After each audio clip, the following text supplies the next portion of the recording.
नमस्कार। बिहार की बात में आपका स्वागत है। मैं हूं पंकज कुमार।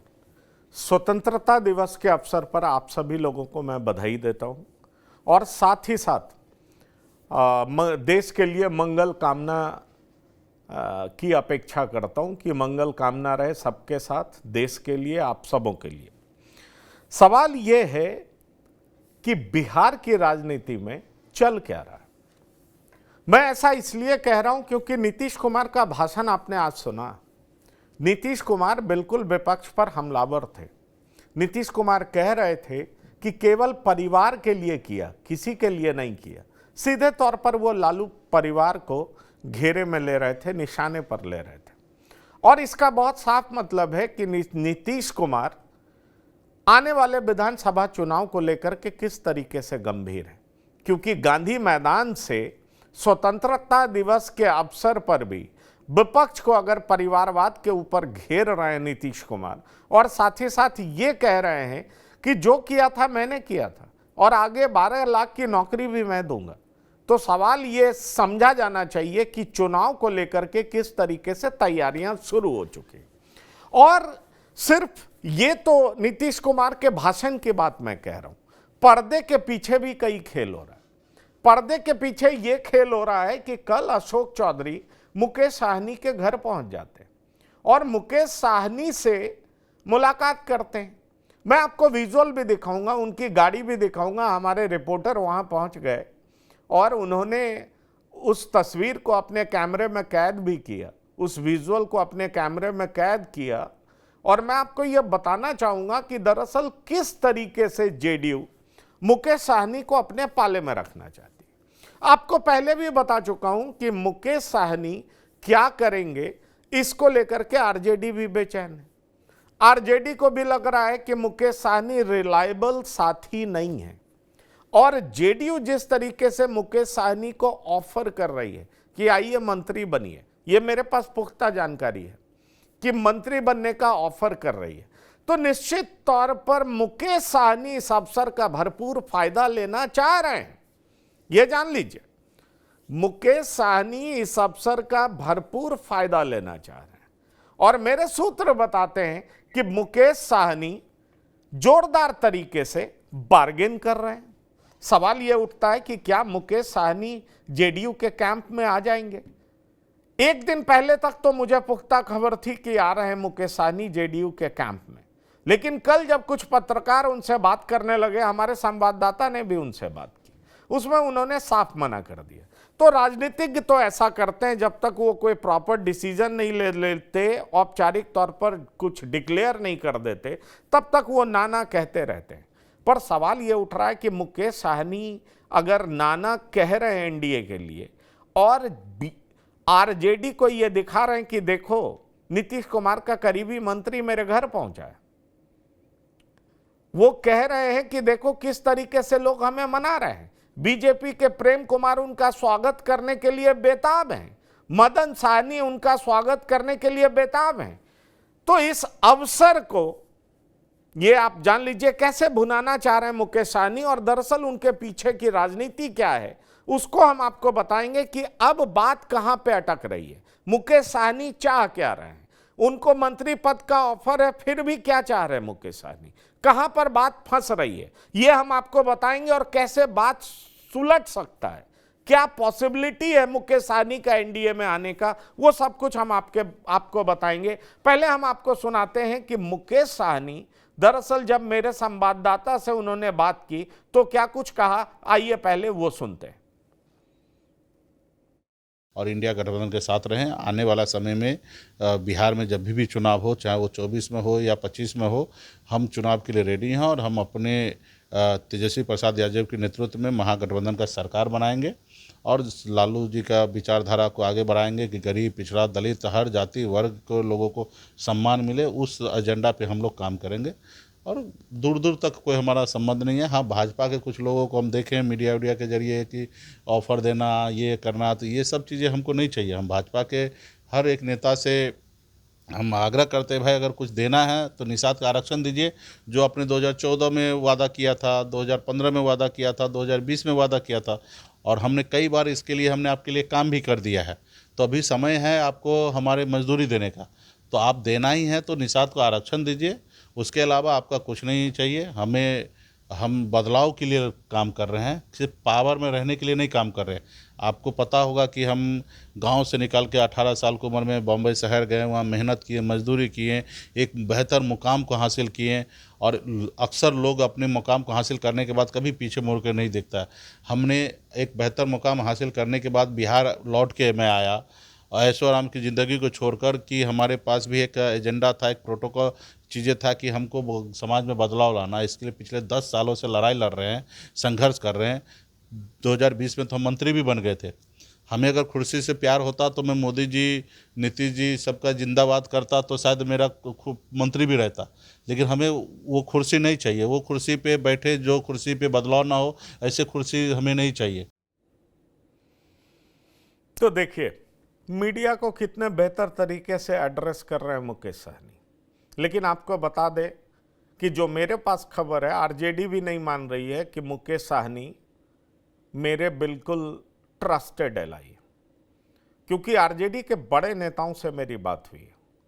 वो लोग माइंड मेकअप किए हुए हैं कि मुकेश सहनी कभी भी हमारा साथ छोड़ सकते हैं। उनको जहां बेहतर राजनीतिक हित सधेगा वो चले जाएंगे। वो अभी बार्गेन कर रहे हैं। और मुझे 2 दिन पहले तक पुख्ता खबर थी, कल से 1 दिन पहले तक। मैं कल इसलिए कह रहा हूं क्योंकि जब औपचारिक तौर पर मुकेश सहनी कैमरे पे मना कर रहे हों, तो इसलिए मैं आपसे कह रहा हूं कि मुझे तो पता है कि जेडीयू से उनकी बात फाइनल हो चुकी है। तो फिर कहां अटक रही है बात? क्योंकि मैंने आपको दिखाया कि ग्रामीण मंत्री, विकास मंत्री अशोक चौधरी की गाड़ी दिखाया मैंने आपको, उनके घर में मौजूद है। अशोक चौधरी पहुंचे हैं उनसे मिलने। तो बात अटक रही है या कुछ बात फाइनल मोड पर है? क्योंकि मुझे तो पता है जेडीयू ने उनको फाइनल ऑफर कर दिया। तो क्या मुकेश सहनी पाला बदल रहे हैं या कुछ और बार्गेन कर रहे हैं? क्या चाहते हैं मुकेश सहनी और किस तरीके से एनडीए में आएंगे? या तेजस्वी यादव को इस बात का डर दिखा रहे हैं, इस बात का डर कि अगर मुझे डिप्टी सीएम डिक्लेयर आप नहीं करेंगे तो मैं उधर चला जाऊंगा? क्या है अंदर की कहानी, वो हम आपको बताने जा रहे हैं। हमारे साथ जुड़ रहे हैं कुछ मेहमान जिनसे हम आपका परिचय करा दें। हमारे साथ वरिष्ठ पत्रकार संजय उपाध्याय जुड़ चुके हैं, आपका बहुत स्वागत है। हमारे साथ राजनीतिक विश्लेषक डॉक्टर संजय कुमार जुड़ चुके हैं, आपका भी बहुत स्वागत है। हमारे साथ ध्रुव कुमार वरिष्ठ पत्रकार जुड़ चुके हैं, आपका भी बहुत स्वागत है। और हमारे संवाददाता पटना से सुजीत कुमार जुड़े हैं। सुजीत, कल आप थे वहां पर और वहां पर अशोक चौधरी की गाड़ी लगी थी, आपने विजुअल बनाया, बेहतरीन काम किया। लेकिन जब आप वहां पर मौजूद थे तो आपके पास क्या जानकारी है? अशोक चौधरी क्यों मिलने गए थे उनसे? जी, सबसे पहले तो मैं आपको ये बताना चाहूंगा कि अशोक चौधरी अपने पूरे लाव लश्कर के साथ वहां गए हुए थे। जब मैं वहां पहुंचा तब तक अशोक चौधरी वहां पहुंच चुके थे।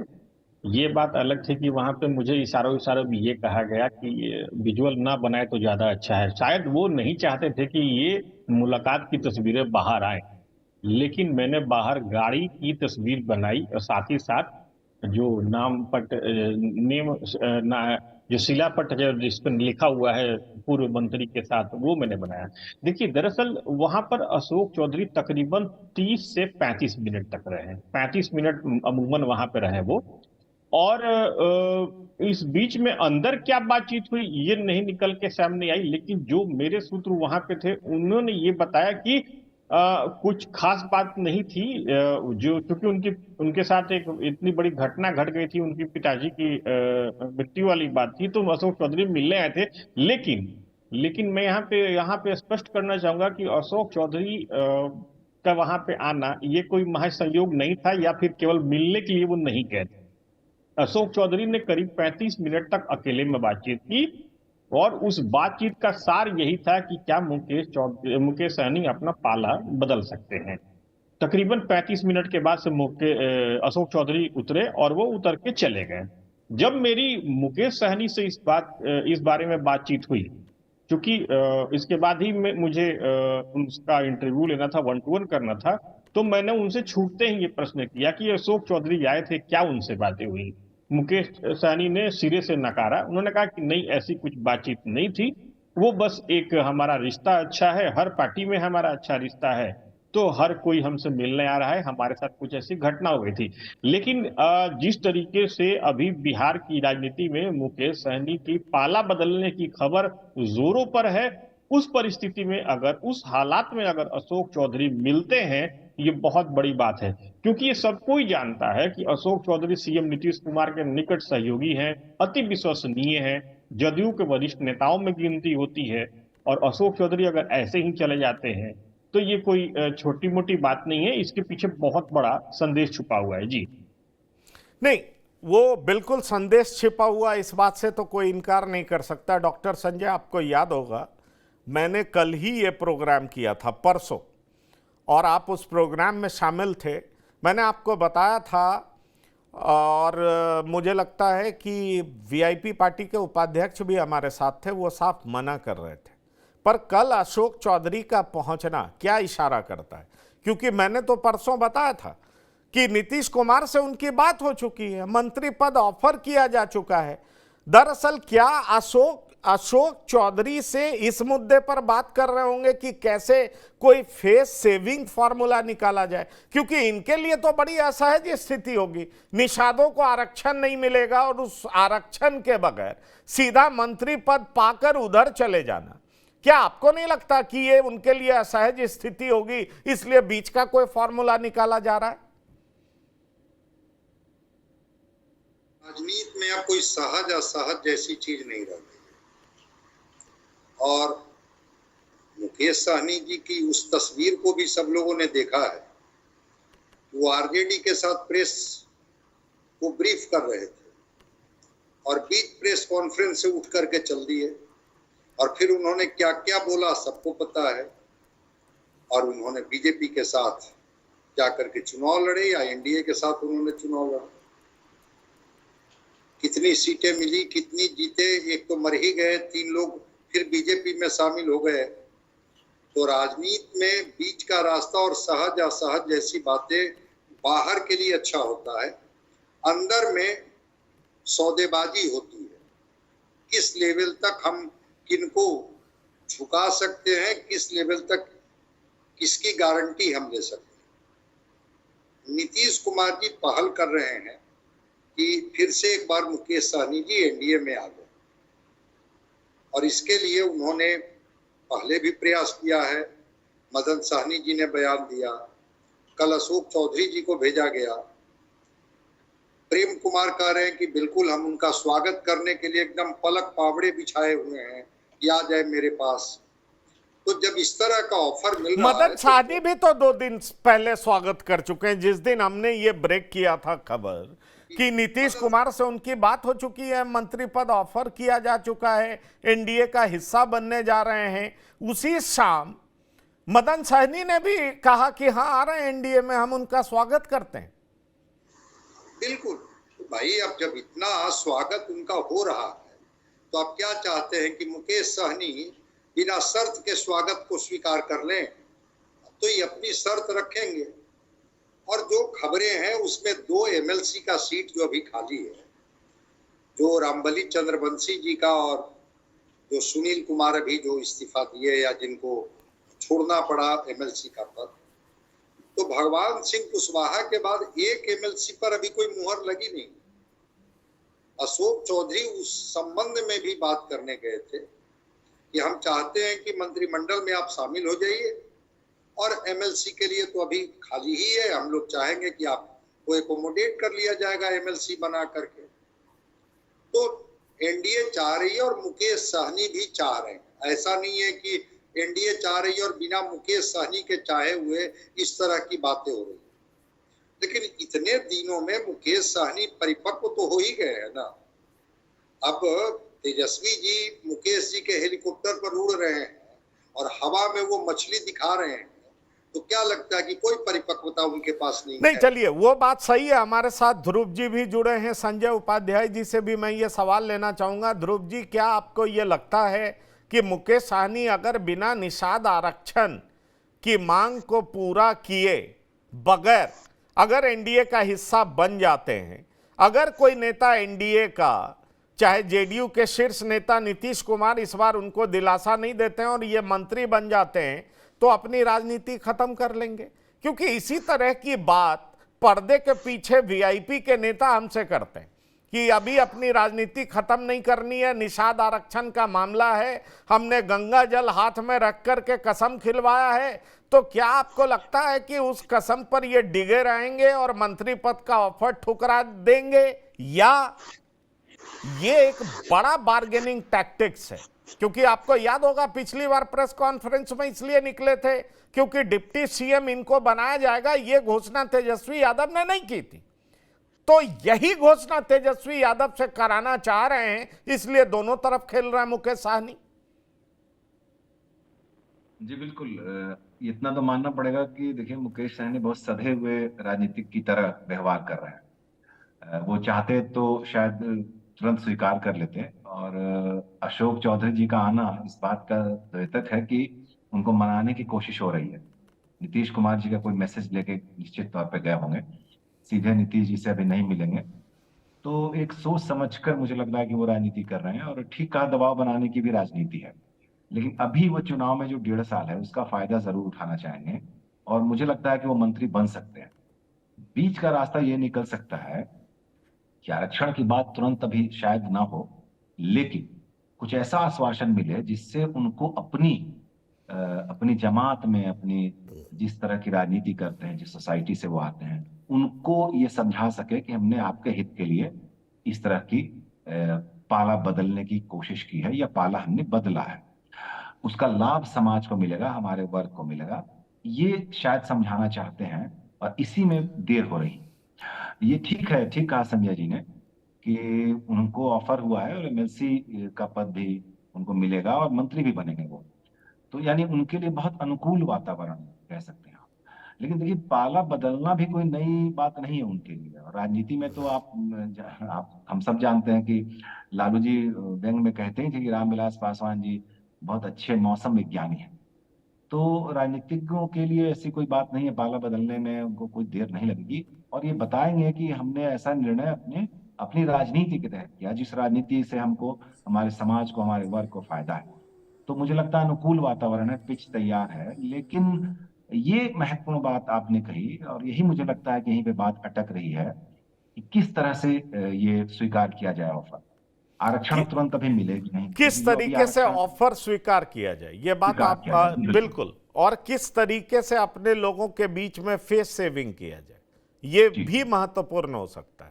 और अगर इधर बात नहीं बन रही है तो कैसे तेजस्वी यादव पे दबाव बनाया जाए कि आप लोगों के बीच में आइए और कहिए कि हमारे डिप्टी सीएम जो है वो मुकेश साहनी ही होंगे। संजय उपाध्याय जी, क्या मुकेश साहनी ऑफर स्वीकार कर लेंगे, या दोनों तरफ खेल रहे हैं? अभी बात कहीं इधर अटक रही है और उनको लग रहा है इस बार बेहतर चांस तेजस्वी यादव का सीएम बनने का, इसलिए तेजस्वी के साथ बने रहो। लेकिन अभी माहौल इस तरीके से बना लो कि कोई मंत्री पद नहीं, हमें डिप्टी सीएम डिक्लेयर करो, और यह भी डिक्लेयर करो कि हमारी सरकार आएगी तो हम आपको आरक्षण दिलाएंगे। पर यह सरकार आएगी तब देखी जाएगी, अभी तो 4 साल 5 साल इंतजार करना पड़ेगा। बिना केंद्र में सरकार आए कहां शेड्यूल कास्ट में इनका इंक्लूजन होगा। पर सवाल यह उठता है कि उससे पहले तेजस्वी यादव द्वारा कमिट करने में दिक्कत क्या है? लेकिन तेजस्वी यादव से यह कहलवाना कि डिप्टी सीएम होंगे मुकेश साहनी, आपको लगता है तेजस्वी यादव इस बात के लिए तैयार हो जाएंगे? पंकज जी, ये बड़ा मुश्किल भरा सवाल आपने किया है। ये कैसे कोई प्रतिपक्ष का नेता घोषणा कर देगा, खास करके जहां पर कई जातियां हैं और कई जातियों को लेकर जिनको चलना है, कि डिप्टी सीएम यही होंगे, मुकेश सहनी जी ही होंगे। और इस बात की क्या गारंटी है कि कहने के बाद कोई मुकर न जाए? और फिर इस बात की भी क्या गारंटी है कि तेजस्वी जी की सरकार आए ही, वो मुख्यमंत्री बन ही जाए? बात बिहार की राजनीति अभी बड़ी तरल हो गई है, बड़ा लिक्विड हो गई है। और इस तरलता में अगर ये पाला बदलकर एनडीए में जाते हैं तो कोई आश्चर्य नहीं होगा। 2020 में तो ये एनडीए में ही थे ना, उस समय तो 4 सीटें भी इन्होंने लाई, लेकिन एक एक करके इनके विधायक मंत्री भी थे, वो उड़ के चले गए, वो एनडीए के पाले में चले गए। हुआ क्या कि ये इनको ये लगा कि कोई चाल के कारण वो गए हैं, एनडीए की चाल के कारण गए हैं। स्वाभाविक तरीके से भी वो लोग वहां पर गए, 1-2 गए हैं, अपनी मर्जी से गए हैं, और वो मुकेश सहनी पर आरोप लगाते हुए गए हैं कि ये पार्टी को अपने तरीके से चलाना चाहते हैं, लोकतांत्रिक तरीके से नहीं चलाना चाहते हैं। ये मुझे खूब याद है। तो ये अगर चले जाएं एनडीए के पाले में तो ये कोई आश्चर्य नहीं होगा। और फिर ये कि इनका आरक्षण की मांग वो निषाद समाज के लिए ये तो एक संवैधानिक मुद्दा है। शायद ये समझ भी रहे होंगे और नहीं समझ रहे होंगे, तो एक बहुत बड़ा विवाद का विषय है।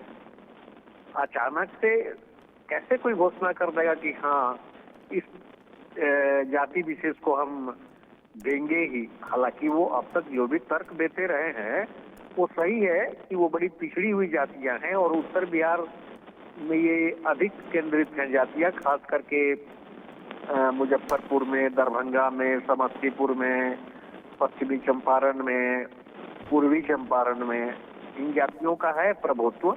नदियों के किनारे खासकर, क्योंकि मत्स्य पालन इनका मुख्य पेशा भी रहा है, लेकिन पिछड़ी हुई जाती है, इसमें कोई शक नहीं। पर वो सारी बात सही है, वो सारी बात सही है संजय जी, वो सारी बातें सही है, पर सवाल ये उठता है कि शेड्यूल कास्ट में इंक्लूड करना बाकी जो अन्य जातियां हैं शेड्यूल कास्ट की, उनको भी तो नाराज करेगा। आप उतने ही % रिजर्वेशन का बंटवारा अगर ज्यादा लोगों में करेंगे तो वो नाराजगी तो ऐसी ही होगी। आप देखिए शेड्यूल कास्ट के मसले पर जब ये सुप्रीम कोर्ट का फैसला आया, क्रीमी लेयर और इस तरह की बात होने लगी, तो जीतन राम मांझी के सुर और चिराग पासवान के सुर डायमेट्रिकली अपोजिट थे। इनफैक्ट दोनों एक दूसरे पर हमलावर हो गए। अब समझिए अगर ऐसी परिस्थिति में अगर आप निषाद को शेड्यूल कास्ट का हिस्सा बनाएंगे तो 19-20% शेड्यूल कास्ट तो रिएक्ट करेगा। आप 7% पाएंगे नहीं, 20% खो देंगे, और आप अपने बड़े ट्रस्टेड एलाई को खो देंगे। तो बीजेपी के लिए ये बड़ी मुझे नहीं लगता कि ये बड़ी सहज स्थिति होगी और बीजेपी इसके लिए तैयार होगी। हाँ, ये जरूर हो सकता है, मैं चाहूंगा डॉक्टर संजय बोलें, सुजीत आ रहा हूं, आपसे माहौल पूछूंगा। ये भले ही हो सकता है कि नीतीश कुमार कुछ कह दें, क्योंकि नीतीश कुमार के कहने में जाता क्या है, पॉलिटिकली वो भी अपना फेस बचा लेंगे और नीतीश कह लेंगे हम लोग बिहार जीत गए तो आपके लिए मांग करेंगे, दबाव रखेंगे, जैसे स्पेशल स्टेटस के लिए दबाव बनाए हुए हैं वैसे आपके लिए दबाव बनाएंगे। अब उसी में कुछ बीच का फॉर्मूला, स्पेशल स्टेटस नहीं मिला, स्पेशल पैकेज तो मिल गया डॉक्टर संजय, इसलिए निषाद को एससी में इंक्लूड ना करें, लेकिन कुछ उस तरह की बात कर लें जो उनको रिझा सके। और ये हो कि देखिए मुकेश सहनी ने निषाद समाज के लिए क्या किया। आपको नहीं लगता जिस तरीके से अशोक चौधरी वहां जा रहे हैं, गाड़ी से पहुंच रहे हैं, अपने अमले जमले के साथ जा रहे हैं, बात कुछ पहले नहीं हुई होगी तो ऐसे ही अशोक चौधरी थोड़ी बात करने के लिए चले गए होंगे दिन के उजाले में अपने पूरे सिक्योरिटी के साथ। ये संभव थोड़ी हुआ होगा, बात कहीं तो पहुंची होगी, कुछ कहीं ना कहीं अटक रहा है। और मैं तो 2 दिन पहले, आप उस प्रोग्राम का हिस्सा थे डॉक्टर संजय, 2 दिन पहले तक तो मुझे पता था जेडीयू मान चुकी है वो आ रहे हैं, आरजेडी मान चुकी है ये जा रहे हैं, इन पे विश्वास करना ठीक नहीं है, और एनडीए के नेता वेलकम कर रहे हैं। इसी बीच अशोक चौधरी पहुंचते हैं और फिर मुकेश सहनी घूम घूम कर कह रहे हैं मैं तेजस्वी के साथ रहूंगा। ये खेल है क्या, कहां अटक रहा है मामला, ये मैं आपसे समझना चाहूंगा, क्योंकि ये बात भी अब बाहर आ चुका है कि चलिए चंद्रवली राजवंशी के जगह भगवान सिंह कुशवाहा जाएंगे और सुनील सिंह के जगह मुकेश सहनी जाएंगे। वैकेंसी इनके लिए पहले से खाली हो गया भाई। अब प्रॉब्लम कहां है?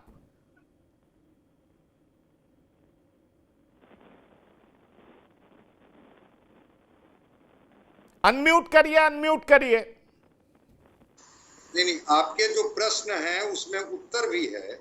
आपने जो कहा, ये चाहते हैं कि नीतीश कुमार जी कम से कम ये कहें कि हाँ, निषाद समाज को शेड्यूल कास्ट में शामिल किया जाना चाहिए और एक रिकमेंडेशन ये बिहार से भेज दें केंद्र को। शामिल तो करना है केंद्र को। राष्ट्रपति जी जो हैं, धारा 341 आर्टिकल 341 के तहत ही तो शेड्यूल कास्ट के जो पैरामीटर्स हैं उसमें बिहार का निषाद समाज आता है कि नहीं आता है, वो शामिल करेंगे। शामिल तो किन्हीं को करना नहीं है। और मांग करने का अधिकार तो सारी जातियों को है। और भी जातियां जो ईबीसी में है वो कहेंगी कि हमको भी शेड्यूल कास्ट में शामिल कीजिए। तो मांग करने से लोकतंत्र में किसको कौन रोक सकता है? लेकिन एक एजेंडा है। आखिर अपने जात की राजनीति अगर ये कर रहे हैं मुकेश सहनी, तो कुछ तो बताएंगे ना कि हम जाति के लिए क्या किए। तो एक लोगों से कनेक्ट करने का तरीका है कि देखिए, हम आपकी जाति को, अपनी जाति को शेड्यूल कास्ट में शामिल करा दिए। और शेड्यूल कास्ट में शामिल कराने के जो फायदे हैं वो तो आपको पता ही है कि इसके कितने लाभ और कितने इसके फायदे हैं। नीतीश कुमार जी से इस तरह का आश्वासन चाहते हैं।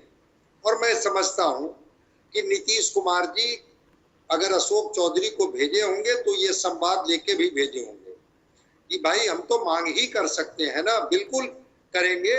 और जो क्राइटेरिया में जो पैरामीटर हमको बना के भेजना होगा कि हाँ, आप भी उसी क्राइटेरिया में आते हैं जिसकी वजह से आपको शेड्यूल कास्ट में रखा जाए, तो हम उसके लिए पूरी कोशिश करेंगे।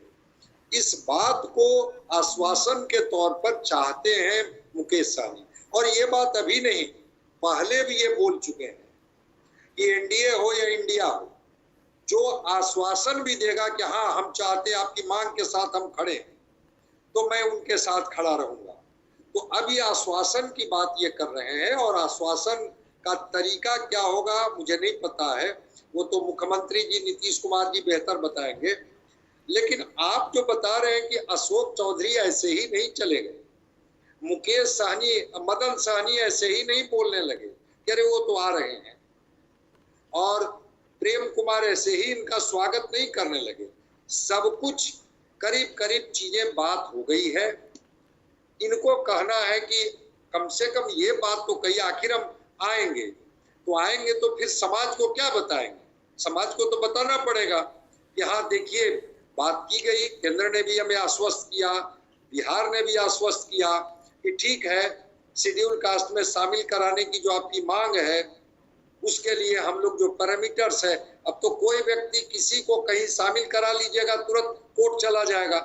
ताती और ततवा को शेड्यूल कास्ट में शामिल करा लिया गया था ना, तो सुप्रीम कोर्ट ने क्या किया? मान लिया, सुप्रीम कोर्ट ने तो आउटराइटली रिजेक्ट कर दिया कि ये ताती और ततवा जाति जो है वो शेड्यूल कास्ट की कैटेगरी में नहीं आते हैं। आप राजनीतिक रोटी सेकने के लिए या राजनीति करने के लिए, राजनीतिक तौर पर किसी को खुश करने के लिए आप कहीं शामिल कर दीजिएगा, तो एक जुडिशियरी भी तो है जो कॉन्स्टिट्यूशन का कस्टोडियन भी है।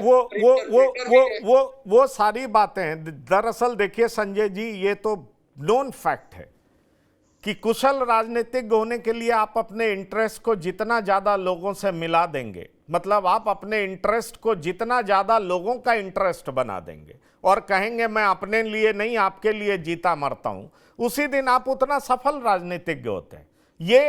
ये पॉलिटिकल साइंस में पढ़ाया भी जाता है। सवाल ये उठता है कि अपने, मैं वो छोड़ के, मुंबई छोड़ के आपके लिए जीने मरने आया हूं, और इस तरह की बात करना, ये पॉलिटिकल बात हो सकती है और ये तमाम पार्टियां करती। और बहुत बढ़िया प्रशांत किशोर कहते भी हैं, भले प्रशांत किशोर भी राजनीतिज्ञ बन करके वही करेंगे, वो एक अलग बात है, लेकिन एक बात बहुत अच्छा कहते हैं, वो हर जाति के लिए कहते हैं कि लालू जी बहुत बेहतर पिता हैं, क्योंकि वो अपनी 9वीं फेल पुत्र को उप मुख्यमंत्री बना देते हैं, मुख्यमंत्री बनाने के चक्कर में लगे हुए। ये मैं नहीं कहता हूं, ये प्रशांत किशोर कहते हैं। अगर वाकई वो यादवों के हितैषी होते तो यादवों में से मोस्ट कॉम्पिटेंट लोगों को वो चीफ मिनिस्टर बनाते। ये प्रशांत किशोर कहते हैं और ये बातें लोगों में अब जानी शुरू हो गई। देखिए, उत्तर बिहार से आरजेडी को कम वोट मिला है, आरजेडी में यह चिंता का विषय, और उसमें भी कम वोट आधारभूत वोट बैंक में कमी हुआ है। यादवों ने वोट नहीं किया, मुसलमानों ने वोट नहीं किया। उनको लगता है कि मेरी जो हिस्सेदारी है वो मिल नहीं पा रही है। आप अपने परिवार के लिए कर रहे हो। मुसलमान को समाज में भी ये मैसेज है कि अरे आप तो हमें डरा के वोट लेते हो या ठगते हो, हमारा रिप्रेजेंटेशन सिर्फ 2 टिकट 4 टिकट क्या है ये। इस तरह की बात होने लगी है। मैं कई लोगों से बात करता हूं और आपकी तो बहुत लोगों से बात हो रही होगी। सुजीत, मैं ये आपसे पूछना चाहूंगा कि जब अशोक चौधरी गए तो मुकेश साहनी मना कर रहे होंगे, वो सारी बातें ठीक है, लेकिन क्या आपको उनके लोगों से यह पता चल पाया कि बात सिर्फ निषाद आरक्षण पर रुका हुआ है या बात इससे आगे भी कुछ है? आपको यह पता चल पाया कि आरजेडी इनको अब उप मुख्यमंत्री का कैंडिडेट डिक्लेयर कर देगा? मतलब इस बात की तो खुशी होगी अगर वो रोक रहे होंगे, मना कर रहे होंगे कि नहीं जाएंगे एनडीए में, तो ये तो कह रहे होंगे कि देखो इतने लोग मनाने आ रहे हैं, हमारे नेता नहीं जाएंगे। मतलब आरजेडी अब तो तेजस्वी यादव को मानना पड़ेगा कि भाई ये उप मुख्यमंत्री के सुयोग्य उम्मीदवार है। ये देखिए पंकज जी, मैं 2 अनौपचारिक बातचीत जो है वो यहाँ पे जरूर जिक्र करना चाहूंगा, जो उन्होंने ऑन द कैमरा नहीं कहा था। जहां तक डिप्टी सीएम की बात थी, तो डिप्टी सीएम की बात पर मुकेश सहनी से जब मेरी बातचीत हो रही थी तो उन्होंने इस चीज को स्वीकार किया कि जब मैं डिप्टी सीएम के लिए जब मेरा नाम घोषित हो जाएगा तब आप देखिएगा कि हमारे साथ कितना बड़ा वोट मतदाता का वर्ग जुटता है। यानी कि वो इस चीज को लेके चल रहे हैं कि वो डिप्टी सीएम बनेंगे। वो बनेंगे नहीं बनेंगे, उनके नाम की घोषणा होगी नहीं होगी, वो उन पार्टियों का विषय है, उससे हमें कुछ लेना देना नहीं है। जहां तक रही बातचीत की बात, मैं जब मैंने उनका 1-to-1 किया तो उसमें आप ध्यान देंगे मैंने 2 सवाल उनसे पूछा था जो कि निषाद आरक्षण का था। वहां पे मुकेश साहनी ने जो बातें कही वो बहुत बड़ा मैसेज देके चली जाती है। जब मैंने उनसे ये कहा था कि अगर निषाद आरक्षण देना अगर की बात आती है तो क्या आपकी जो है अगली रणनीति क्या होगी, तो उनका ये कहना था कि क्या होगा वो तो तब की बात है, पहले वो दे, अगर वो कुछ देना चाहते फिर तो हम उस पर विचार करेंगे। यानी कि मुकेश साहनी ने अपने बातों में ही इस बात को जाहिर कर दिया है कि अगर निषाद आरक्षण को लेकर कुछ बात होती है या कुछ एक आध कदम चलने की बात होती है तो वो कुछ सोच सकते हैं। उन्होंने अपने लाइन को क्लियर रखा हुआ है। वो बातचीत के सिलसिले में उन्होंने किस झोंके में आकर के ये बातें कह दी, ये तो वही जान सकते हैं। देखिए पंकज जी, एक चीज और है यहाँ पे बहुत इंटरेस्टिंग है। बिहार की राजनीतिक हलकों में ये बात बिल्कुल तैर रही है कि सीएम नीतीश कुमार और मुकेश साहनी दोनों में एक समानता है, और वो समानता है दोनों 2-3 बार पलटी मार चुके हैं। तो ये मुकेश साहनी जो है वो कब किधर चले जाएंगे कोई गारंटी नहीं है। जैसे सीएम नीतीश कुमार के साथ एक जुड़ा हुआ है कि वो और भी दोनों में दोस्ती भी पलटी सुजीत मारते बड़ी हैं। अच्छी है, दोनों के संबंध भी बड़े अच्छे हैं। ये मंत्री से हटा दिए गए लेकिन इनका घर नहीं छीना गया, उसी घर में रहे ये, तो ये संबंध भी बड़ा अच्छा है। इनके पिता की हत्या होती है, नीतीश कुमार सीधा इनसे बात करते हैं, एसआईटी गठित करते हैं और इतना जल्दी इस पूरे मामले को इन्वेस्टिगेट कर लोगों के सामने रखा जाता है कि किस वजह से हत्या हुई, हत्यारा पकड़ा जाता है। इतनी त्वरित कार्रवाई तो हमने और मामलों में देखा नहीं है, दूर दूर तक नहीं देखा। अब देख लीजिए, मुजफ्फरपुर में दलित बेटी की हत्या होती है, बलात्कार होता है, चारों तरफ चीख पुकार मचा हुआ है, लेकिन कुछ पता चल पा रहा है क्या? कोई ट्रेस है क्या? तो इसलिए मैं आपसे कह रहा हूं कि समानता सिर्फ पलटने में ही नहीं है, समानता सोच में भी है, और इसलिए संबंध भी बहुत अच्छे हैं। अब आगे बोलिए, आप क्या कहना चाह रहे हैं? जी एक्चुअली क्या है कि पंकज जी, इन दोनों की दोस्ती के बीच में बिहार की राजनीतिक फिजा में एक शेर भी तैर रहा है कि दुश्मनी में दोस्ती का सिलसिला रहने दिया, सारे खत जला दिए पर पता रहने दिया। इन लोगों ने अपने जो है एक रिलेशन को कहीं ना कहीं एक पैसेज दे के रखा हुआ है कि जब जरूरत पड़ेगी तो उसे एक गम के द्वारा चिपका दिया जाएगा। देखिए 3 सीटें हैं विधान परिषद की। देवेश चंद्र ठाकुर की जगह पर अभिषेक झा जो है वो बीजेपी के, माफ करेंगे, जदयू की तरफ से सीएम नीतीश कुमार उनको अपना आशीर्वाद दे चुके हैं। भगवान सिंह कुशवाहा जा चुके हैं। एक सीट सुनील सिंह की है। और अपने टीवी 9 डिजिटल पर मैं इस खबर को बहुत तकरीबन 2-3 दिन पहले ही ब्रेक कर चुका हूं कि सुनील सिंह की जगह पर ये मुकेश सहनी जा सकते हैं। अब जहां तक रही बात आरजेडी की, मैं आपको बता दूं आरजेडी के खेमे में जब आरजेडी के कुछ वरिष्ठ नेताओं से बात मेरी हो रही थी मुकेश सहनी को लेकर के, तो उन्होंने इस चीज को एडमिट किया कि मुकेश सहनी लगभग लगभग जा चुके हैं, मतलब औपचारिक घोषणा होनी है। जब मैं उनसे बार बार सवाल कर रहा था निषाद आरक्षण को लेके, संभावनाएं क्या हैं उसको लेकर के, मैंने मदन सहनी का जिक्र किया उस बात को लेकर के, उन्होंने एक बार केवल कहा था कि मैं तेजस्वी यादव के साथ हूं, महागठबंधन के साथ चुनाव लड़ूंगा, लालू यादव की विचारधारा को आगे बढ़ाऊंगा। लेकिन जब निषाद आरक्षण की बात मैंने उनसे पूछी, वो सवाल जब मैंने किया, तो उन्होंने एक पैसेज दे दिया, एक ऐसा पैसेज दे दिया जिस पर कई सवाल खड़े होते हैं, उनके आने वाले राजनीतिक चाल पे भी सवाल खड़े होते हैं। उनका ये कहना कि जब बात हो तब तो हम बताएं, ये क्या मैसेज देता है? ये मैसेज यही देता है कि मुकेश सहनी एक अपने जो राजनीतिक चाल है उसके एक हिस्से हाँ में ठीक है। एक जगह। ध्रुव जी, क्या आपको लग रहा है पब्लिक में कहो निषाद आरक्षण पे कोई हम समझौता नहीं करेंगे और पर्दे के पीछे कहो कि हमें उप मुख्यमंत्री बनाओ तब हम आएंगे? क्या ये संभावना नजर आ रही है आपको? पर्दे के बाहर ये कहो कि ठीक है, आप औपचारिक तौर पे कहो कि इस बार सरकार आएगी, हम केंद्र सरकार पर दबाव बनाएंगे, इस शर्त पर आपके साथ हम आ जाएंगे, और लेकिन हमको उप मुख्यमंत्री का पद दे दो तभी हम आएंगे। तो बाहर कहना कुछ है, भीतर बात कुछ और होगी, जैसा डॉक्टर संजय कह रहे थे। क्या आपको लग रहा है इस मुद्दे पर कसमकस है और इसलिए अशोक चौधरी कल पहुंचे हैं? मैं चाहूंगा वो विजुअल दिखाइए अशोक चौधरी वाला पीसीआर, जो वो कार का विजुअल है, जरा एक बार फिर दिखाइए आप। ध्रुव जी आप बोलिए। देखिए, मुझे लगता है कि ये तीनों पक्ष के लिए बहुत सहज है। वो जानते हैं कि तुरंत घोषणा नहीं हो सकती है और तुरंत मिलेगा भी नहीं। अब इस परिप्रेक्ष्य में जो बीच का रास्ता निकलेगा वो एनडीए के लिए मुश्किल है। देखिए, अगर उन्होंने ये शर्त रखी है कि मुझे डिप्टी सीएम घोषित किया जाए, तो नीतीश जी के लिए संभव नहीं है। मेरा जो अपना आकलन है उसके तहत, क्योंकि देखिए ये इस बार नीतीश जी के पाले में जा रहे हैं, भले एनडीए में जा रहे हैं, ये बात समझने की आवश्यकता है। पिछली बार के विधानसभा चुनाव में वो भी पार्ट थे एनडीए के, लेकिन पिछली बार वो बीजेपी के पाले में थे, यानी बीजेपी ने अपने कोटे की सीट उनको दी थी, नीतीश जी ने यानी जदयू ने नहीं दी थी। ये अंतर है इस बार। अब ये समझना बहुत जरूरी है कि आखिर नीतीश जी क्यों चाहते हैं कि मुकेश सहनी उनके साथ आए, या एनडीए ने अगर ग्रीन सिग्नल दी है। हालांकि ये मानते हैं कि उन्होंने उनकी पार्टी के सदस्यों को अपने यहां ले लिया, यानी उनके विधायकों को लिया, इस बात से खासे नाराज भी है मुकेश।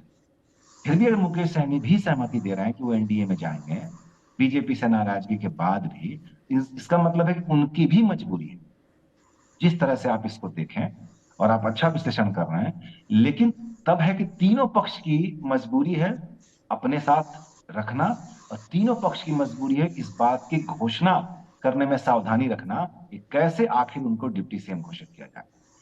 ये तेजस्वी पे दबाव बना सकते हैं कि डिप्टी सीएम की घोषणा करें, क्योंकि पिछले लोकसभा चुनाव में तेजस्वी ने ऐसे कई संकेत दिए जिससे ऐसा लग रहा था कि वो उनको बहुत तवज्जो दे रहा है, मिला भी।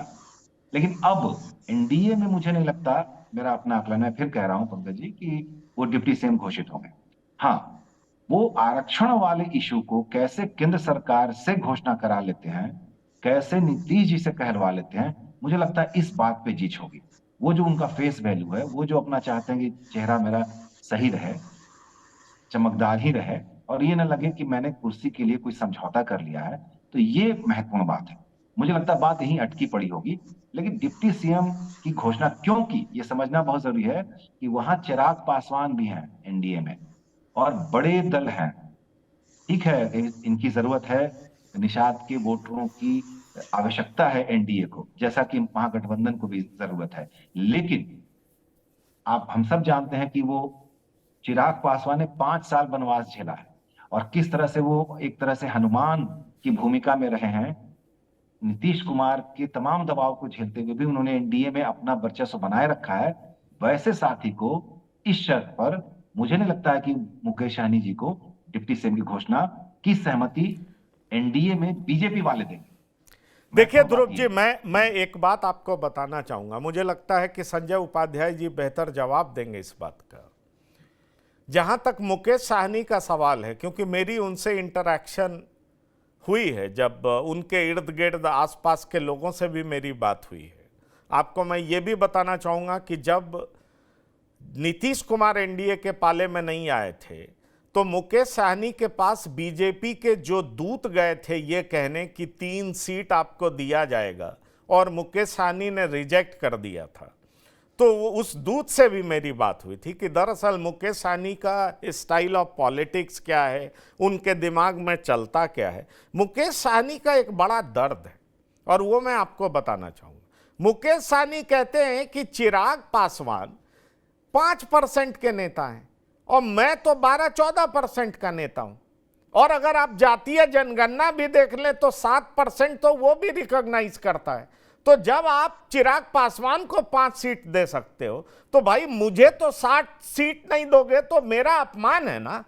ये लोकसभा चुनाव से पहले उनका कहना था, जबकि बीजेपी 1 सीट को भी तैयार नहीं हुई। जैसे ही नीतीश कुमार आए उसके बाद पूरा माहौल बदल गया। चिराग को 5 सीट दे दिया, पशुपतिनाथ पारस को कुछ नहीं दिया। उनकी राजनीतिक हैसियत को समझ करके उनको लड्डू देना ही बेहतर समझा। पर मैं ये आपसे कह रहा हूं कि मुकेश सहनी, आपने चूंकि कहा कि चिराग पासवान जैसे बड़े प्लेयर, तो मुकेश सहनी तो अपने को चिराग पासवान से बड़ा प्लेयर समझते हैं और उसके पीछे एक ठोस आइडियोलॉजी देते हैं, एक ठोस आधार देते हैं। एक बात महत्वपूर्ण है कि देखिए, दावा करना अलग है लेकिन स्वीकार्यता कितनी है ये बहुत महत्वपूर्ण है। आप भी आकलन कर रहे हैं। आप ये माने कि चिराग पासवान एग्रीड आप कह रहे हैं, बिल्कुल मैं वही कह रहा हूं। मैं तो उनके मन की बात कर रहा हूं। जीत नहीं पाए, मैं वही कह रहा हूं, जो मुझे पता है वो मैं कह रहा हूं। दरअसल जीत नहीं पाए अलग बात है, लेकिन वीआईपी पार्टी जोर जोर से कहती है उपाध्याय जी कि हमने 10 लाख एनडीए का वोट कम करा दिया। 10 लाख वोट कम हुआ तो मेरी वजह से हुआ, और मेरे पास 54 लाख वोट है। और अगर नीतीश उप मुख्यमंत्री माने तो ठीक है, नहीं तो तेजस्वी को कहेंगे कि उप मुख्यमंत्री बनाने के लिए वो हमको तैयार है। आरक्षण पे भी बात करने को तैयार है, घोषणा करने को तैयार है, लेकिन मैं तो आपके साथ ही रहना चाहता हूं। मतलब तुम मान लो मेरी बात, नहीं तो वो उधर तैयार है।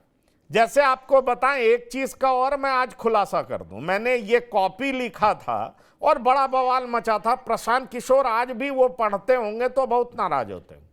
जैसे प्रशांत किशोर बीजेपी और जेडीयू दोनों से बार्गेन कर रहे थे कि बीजेपी मुझे डिप्टी सीएम बनाना चाहती है सुशील मोदी के जगह, और बीजेपी के टॉप नेताओं से कहते थे कि जेडीयू मुझे नीतीश कुमार अपना वारिस बनाना चाहते हैं।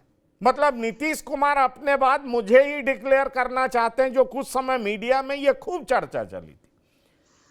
मैं आपको बता दूं कि अमित शाह पूरे खेल को समझ गए और उन्होंने सीधा फोन कर दिया नीतीश कुमार को कि क्यों नहीं आप इनको अपनी पार्टी में ले लेते हैं। दरअसल ये चाहते थे कि प्रधानमंत्री इनको कुछ ऐसा विशेष दे, क्योंकि इनका भी महत्वाकांक्षा काफी बड़ा है, ये सबको पता है। तो सवाल यह है कि राजनीति में आप कितने अच्छे बार्गेनर हैं, इसकी आवश्यकता तो होती ही है। क्या आपको नहीं लगता कि उधर तेजस्वी पर भी दबाव दे रहे हैं, इधर अशोक चौधरी पर भी दबाव दे रहे हैं, डिप्टी सीएम दो, बाहर बोलो निषाद का आरक्षण हम देंगे, जीतेंगे तो केंद्र पर दबाव बनाएंगे। और मैं कहूंगा कि नीतीश कुमार के स्पेशल रिक्वेस्ट पर हम जा रहे हैं और निषाद समाज की भलाई को सर्वोपरि रखते हुए हम वहां जा रहे हैं, और आप मुझे डिप्टी सीएम का पद पर्दे के पीछे देंगे। और वो नहीं मानेंगे तो इधर आरजेडी को कहेंगे कि वो हमें देने को तैयार है, आप क्या दे रहे हैं, आप डिक्लेयर करिए। नहीं तो निषाद समाज जो है दुखी हो रहा है। क्या कहते हैं आप? संजय उपाध्याय जी। पंकज जी, बात ऐसी है कि मुकेश सहनी की वो राजनीति की इपी सेंटर माने शुरुआत मुजफ्फरपुर से हुई। मुजफ्फरपुर में अभी डॉक्टर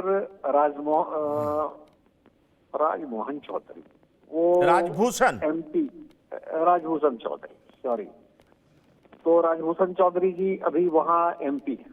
पहले वो इन्हीं के पार्टी में थे, बड़ी महत्वपूर्ण कद एमबीबीएस एमडी रहा, नशा मुक्ति आंदोलन वगैरह का वो कार्यक्रम भी चलाते रहे हैं, ग्राउंड लेवल पर काम करते रहे हैं। बिहार का राजनीतिक और सामाजिक परिदृश्य भी अब बदल रहा है। वैसे लोगों की भी खोज लोग कर रहे हैं जो एक त्याग करके, अपना कुछ बलिदान करके समाज के लिए कुछ करता रहे। और ऐसी बात है, मुजफ्फरपुर में सिर्फ निषाद मत से वो राजभूषण चौधरी जीत गए हों, ऐसी कोई बात नहीं। वहां और भी मत मिले हैं। और इस बात की एक बहुत बड़ा एग्जाम्पल है, जिस एग्जाम्पल को या केस स्टडी, इस केस स्टडी या एग्जाम्पल को ये मुकेश सहनी बेहतर समझ रहे हो। तो जहां तक मैं समझ रहा हूं, वो ग्राउंड लेवल पर काम करने की जरूरत मुकेश सहनी जी को है। महज हेलीकॉप्टर पर घूमकर और वो मछली का कांटा दिखाने से नहीं होगा। वो तो एक हास्यास्पद तस्वीर बन गई थी पूरे बिहार में कि आप तो हेलीकॉप्टर पर खा रहे हैं मछली, लेकिन नीचे लोगों को नसीब नहीं हो रही है। महंगाई के इशू पर तो तेजस्वी और राष्ट्रीय जनता दल ही वो एनडीए को घेरती रही है। तो ये बड़ा कंट्राडिक्टरी, अपने आप में बड़ा विरोधाभासी तस्वीर और चीजें उभर कर आई थी। तो बड़ा फूंक फूंक कर ये सहनी जी को अब चलना पड़ेगा, क्योंकि इनकी तस्वीर और इनका व्यक्तित्व बड़ा रहस्यमय सा बन गया है। अब हाँ, ये एक बहुत बड़ी बात है जो बात अभी आपने कही कि बड़ी त्वरित कार्रवाई हुई इनके पिताजी की हत्या के बाद, और एसआईटी गठित, वो वहाँ की एसपी काम्या मिश्रा ने इमीडिएटली रिपोर्ट दी। उतनी त्वरित कार्रवाई बिहार में बड़ी कम देखी गई है। मुख्यमंत्री ने उसमें जहाँ तक मेरी जानकारी है वो निजी दिलचस्पी दिखाई थी और उनका स्पष्ट निर्देश किया था कि इस केस का खुलासा जल्दी करें और अभियुक्तों को, स्वाभाविक है एक सहानुभूति भी इनकी होगी जदयू के साथ।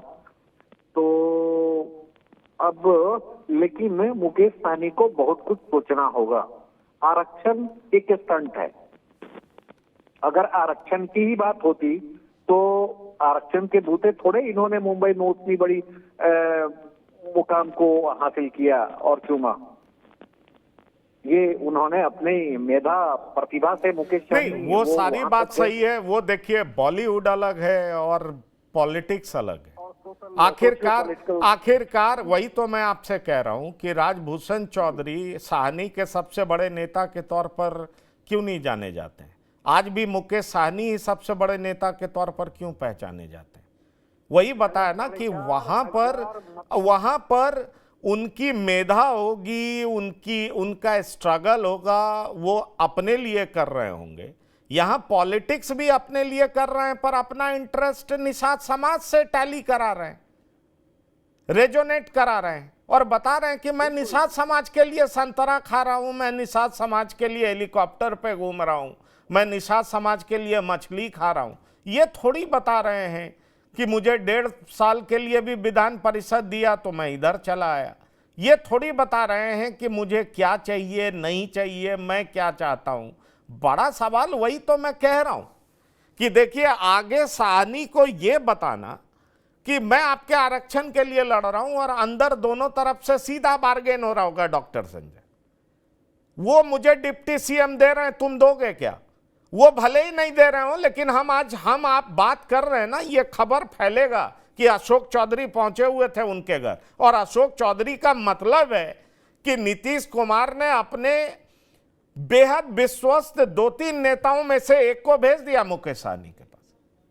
तो ये मैसेज तो तेजस्वी यादव के पास भी जाएगा कि अरे भाई बचा लो, जल्दी से अपने डिक्लेयर कर दो कि ये उप मुख्यमंत्री रहेंगे, और उधर कहेंगे कि हमें वो बना रहा है, आपके पास क्यों आएंगे, सरकार तो उसकी आ रही है, हमें वहां ज्यादा फायदा दिख रहा है, हम अपनी राजनीतिक हत्या क्यों करें। और बार्गेन तो ऐसे ही पॉलिटिक्स में होता है। बार्गेन दरअसल राजनीति में हिस्सेदारी तो नेताओं की आदत होती है ना, और वो कहने के लिए वो जनता से अपना इंटरेस्ट को मिला देते हैं, वो ठीक है, जितना अच्छे तरीके से मिलाते हैं उतने सफल राजनीतिज्ञ होते हैं। लेकिन पद तो उनको चाहिए ना, वो बेचारी बोली वाली जनता को थोड़ा बहुत फायदा हो जाए वो भी नहीं होगा, वो मरती रहेगी। तो मैं आपसे पूछ रहा हूं कि क्या आपको नहीं लग रहा है कि अशोक चौधरी के कल पहुंचने का मतलब है कि ये बात तेजस्वी यादव तक पहुंचाना कि डिप्टी सीएम जल्दी डिक्लेयर करो, दबाव बढ़ाना, और अगर उधर से इस तरह की बात आती है तो इधर ये बताना कि उधर हमें डिप्टी सीएम बना रहे हैं, आप डिप्टी सीएम बनाएंगे क्या, और साथ साथ आप बाहर से कह दीजिए कि सरकार बनते ही हम केंद्र पर दबाव डालेंगे कि निषादों को शेड्यूल कास्ट में इंक्लूड करिए। इस तरह की बात होगी, फेस सेविंग फॉर्मूला भी निकल जाएगा, पद भी मिल जाएगा, मुकेश सहनी के बल्ले बल्ले फिर से हो जाएंगे, क्योंकि पद मिलना तो एनडीए में ही संभव है ना। 1.5 साल बाद ही बिहार में चुनाव होगा, तभी सरकार सत्ता बदलती है, तभी तेजस्वी कुछ दे पाएंगे। इसलिए अभी जितना हैवी बार्गेन कर लो कर लो। बिल्कुल आपने सही शब्द का इस्तेमाल किया, बार्गेनिंग। और राजनीति में अब बार्गेनिंग ही होती है। राजनीति कोई विचारधारा, मूल्य और सिद्धांत और नीति और स्वाभिमान के आधार पर अब नहीं की जाती है, और जो लोग करते हैं वो फेलियर रहते हैं। तो बिल्कुल बार्गेनिंग हो रही है कि भाई अशोक चौधरी जी तो आ रहे हैं और आ करके ऑफर दे गए, तेजस्वी जी को अगर कुछ करना है तो बता दीजिए, आप हमारे लिए क्या सोचेंगे, आप हमारे लिए क्या करेंगे। और एक जो जातीय गोलबंदी के लिए, क्योंकि कई जातियों को ये क्लब करके बताते हैं कि निषाद की संख्या 54 लाख है, वो कोई एक जाति की बात नहीं करते, वो कई जातियों को क्लब किए हुए हैं। डॉक्टर संजय, उनके पिता की हत्या के बाद ये बात तो साबित हो गया कि साहनी के सबसे बड़े नेता के तौर पर वो देखे जा रहे हैं। भले ही बीजेपी के साहनी नेता जीते हों, लेकिन जिस तरीके से एनडीए ने उनको तवज्जो दिया है, अपने तमाम नेताओं को उनके घर पर भेजा है, नीतीश कुमार ने त्वरित कार्रवाई की है, इसका साफ मतलब है कि एनडीए पलक पावड़े बिछा करके उनका स्वागत करने को तैयार है। आप आगे बोलिए। मैं अपनी बात पूरा कर लूं तो साहनी समाज के प्रति भारतीय जनता पार्टी का क्या रुख है, ये हम लोगों ने देखा था जब इनके 3 विधायक जीते थे और ये कुछ इधर उधर करने लगे थे, तो एक विधायक तो उनकी मृत्यु ही हो गई थी और 3 को बीजेपी ने अपने साथ मिला लिया था, और बाद में इनको मंत्री पद भी छोड़ना पड़ा था, जो विधान परिषद का जो इनका कालखंड था वो भी समाप्त हो गया था। तो बीजेपी का जो तवज्जो था उस समय भी दिखाई पड़ा था कि बीजेपी कितना इनको तवज्जो देती है। देखिए, बीजेपी भी टाइम की राजनीति करती है, समय की राजनीति, कि अगर इनके पक्ष में समय है, बिल्कुल पूरे साहनी समाज की सहानुभूति बटोरने के लिए बीजेपी ने वो किया जो दृश्य के गवाह आप और हम बने कि संजय निषाद इनके पिता को कंधा देने पहुंच जाते हैं, जो यूपी सरकार में मंत्री हैं, प्रधानमंत्री और जेपी नड्डा का फोन चला जाता है, डिप्टी सीएम और बिहार के बड़े भाजपा के कद्दावर नेता और सांसद मातम कुर्सी के लिए इनके घर पहुंच जाते हैं, जेडीयू के नेता की भी उपस्थिति वहां हो जाती है, बिल्कुल हम लोगों ने देखा। लेकिन वो एक समझिए कि अपना साहनी समाज के प्रति भी वो बीजेपी ने अपना हमदर्दी दिखाने की बात की कि एक साहनी समाज के किसी व्यक्ति की इस तरह से हत्या कर दी जाती है तो बीजेपी उनके साथ खड़ा है, न कि आरजेडी। और बाद में लालू प्रसाद जी को जाना पड़ा था ये बताने के लिए कि हम बीमार थे लेकिन फिर भी हम आपके घर पर आए। रह गई बात कि सहनी जी, जो मुकेश सहनी है, एक तरह से बात कर रहे हैं, लेकिन बात के क्रम में अपने एजेंडे को भी बीच में रखे हुए हैं। जब थोड़ा बात चली कि एनडीए में जा रहे, जैसे ही इन्होंने डीपी में अपना फोटो बदला, जितने भी प्रेस के लोग थे सब माइक लेके इनके पास पहुंच गए। भाई क्या बात है, आप जा रहे हैं? और इन्होंने सबको यही कहा, नहीं नहीं मैं कहाँ जाने वाला हूँ, मैं तो इंडिया गठबंधन का हिस्सा हूँ, और डीपी बदलने से क्या होगा, मैं तो यहीं रहूंगा, मंत्री पद मेरे लिए कोई महत्व नहीं रखता है, एमपी एमएलसी कोई मेरे लिए महत्व नहीं रखता है। बिल्कुल, सारे राजनेता जो एक सधा हुआ राजनेता है उनकी भाषा यही होती है। लेकिन फिर मैं कह रहा हूँ कि एनडीए के ये बहुत करीब पहुंच चुके हैं। तेजस्वी जी भी इतने मैच्योर्ड नहीं है कि इतना जल्दी कोई डिप्टी सीएम का पद घोषित करने जा रहे हैं। रह गई बात कि निषाद आरक्षण के मुद्दा को ये केंद्र में रखेंगे और ये नीतीश कुमार जी पर एक कोशिश करेंगे दबाव डालने का कि कहिए कि हाँ आपके इस मांग के साथ मैं खड़ा हूं, पहले आइए तो। और शायद अशोक चौधरी इसी बात को लेकर के इनके घर पर भी गए थे कि भाई मुख्यमंत्री जी से बात कर लीजिए, आपकी जो मांग है उस मांग को मुख्यमंत्री जी मजबूती से रखेंगे और केंद्र की सरकार निश्चित रूप से आपके मांग पर विचार करेगी। मुकेश सहनी भी यही चाह रहे हैं, लेकिन मुकेश सहनी एनडीए की तरफ मुखातिब है, वक्त जो लगे इनका उधर जाना तय दिख रहा है। इनका उधर जाना तय दिख रहा है।